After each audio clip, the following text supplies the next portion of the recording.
Hi guys, this is your girl Diva Fashionista, and this is going to be the first of my Christmas DIYs. Now I say the first like I plan on doing several, but who knows, because like I said, I'm just getting into this DIY game. This birdhouse, this was $1 at Michael's. See if it says it on there. May take it off, may not, who knows. You need to have a glue of your choice. Now my house is going to be brown and white, so these were $1 a piece at Michael's. I don't know if I said I got the house from Michael's as well, and I had a 40% coupon, so one of those 3 items was 60 cents instead of the $1. And then I'm just going to take a plate.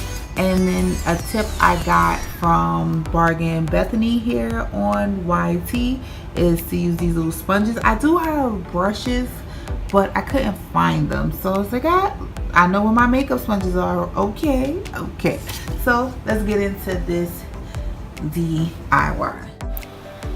Okay, most of these steps are fairly simple, but I'm going to walk you through them anyway. So first of all, I'm going to pour the paint out onto the plate, then take the sponge and stipple it onto the front and the sides of the birdhouse. I'm trying to avoid the edges when I'm doing this, but if you do get any, it's easily fixed with a couple coats of the other paint. So I didn't wind up painting the back, and I didn't paint the bottom because who's going to see that? Well, I fell asleep waiting for it to dry, so it is the next day, and I'm just going to do a couple touch-ups with the brown paint before moving on to the white. So now I am kind of like sponging on, I don't know the correct term for this, but I'm trying to make it look like stucco, I believe, like, you know, shingles on a house. I'm trying my best to attempt at that. And this paint is fairly thin, so I will have to do 2 coats. This is just the first one, and it gives that, you know, kind of rustic effect, I guess. So I'm going around the edges and the sides of the top of the birdhouse, making sure I don't miss any spots. So I just touch up any accidental brown spots. So I'm gonna go in and do the second, and this is how it looks with the second coat of paint.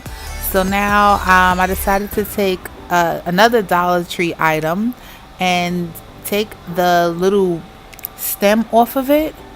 And once I took it off, I realized like the middle piece is really stiff, so I didn't wind up using it.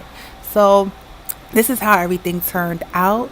I could put my little Dollar Tree white Christmas tree and my little cardinal and some lights from Dollar Tree, and I wound up using another pick from the Dollar Tree as well. And yeah, I'm so pleased. I got exactly what I want, and I did it all myself. So I want to thank you so very much for watching. If you enjoyed this, give me a thumbs up, and if you haven't already, please subscribe. Let's see if I do any more DIYs. Alright guys, later.